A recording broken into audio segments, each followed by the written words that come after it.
I'm Vijay Dhasmana and I work in the space of rewilding, where we try to restore, ecologically restore degraded lands such as mining sites. I've been working in this field for last about 15 years, and we have done projects such as Aravali Biodiversity Park. Basically all are about either recreating forests or creating forest corridors for within the city.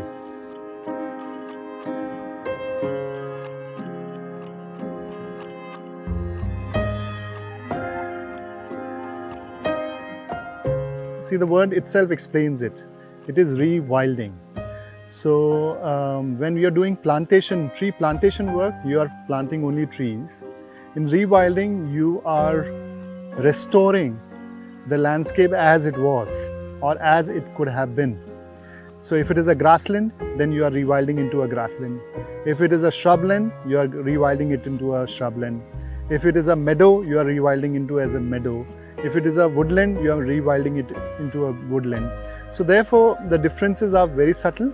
So the plant communities that you try to put in, it creates a habitat of a certain kind. And that's what you have to be very mindful when you're doing rewilding.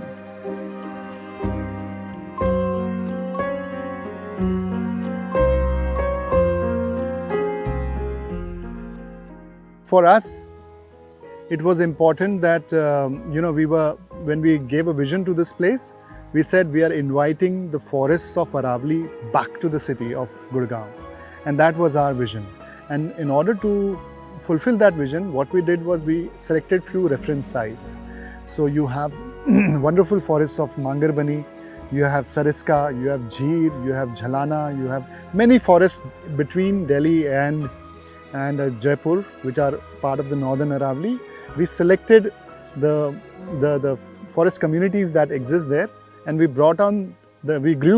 collected seeds, we grew them in our nursery.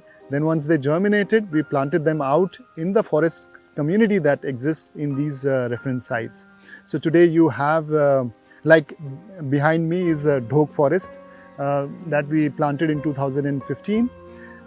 We have Salai forest, Boswellia serrata forest, we have Dhak forest, Kumat forest, and so on and so forth.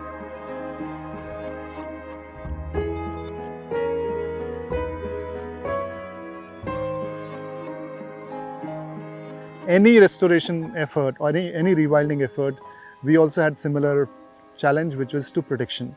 How do you protect this land? So one is legal protection. We wanted legal sanctity to this place. And today, fortunately, this is declared as an OECN site under IUCN, the first OECN site in the country in terms of biodiversity. So it does get a certain level of protection. It may be a deemed forest, but it is not notified as a forest.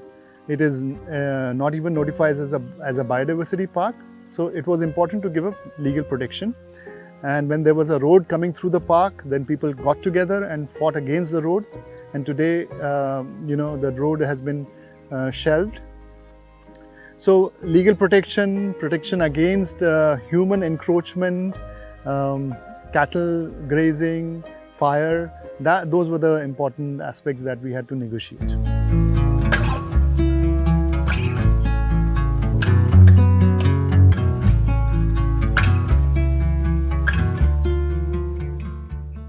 Plant species that we planted here, as I mentioned, are Aravali plant species. And unfortunately, Aravalis in the northern part is under threat because of encroachment, because of real estate development, because of some parts due to mining. So we are losing a lot of biodiversity. So this plays a very significant role in educating the policymakers, the students, the research community, the common person, of the city to understand Aravali and its importance for us. Aravalis are a huge reservoir for our water security and therefore are significant in conservation. Stories like that of the Biodiversity Park and warriors like Vijay Dhasmana give us hope to build and ensure green cover in the concrete jungle. With the camera person Sudesh Kumar Ram and Raghav Kakkar, this is Zaid Sheikh for NDTV.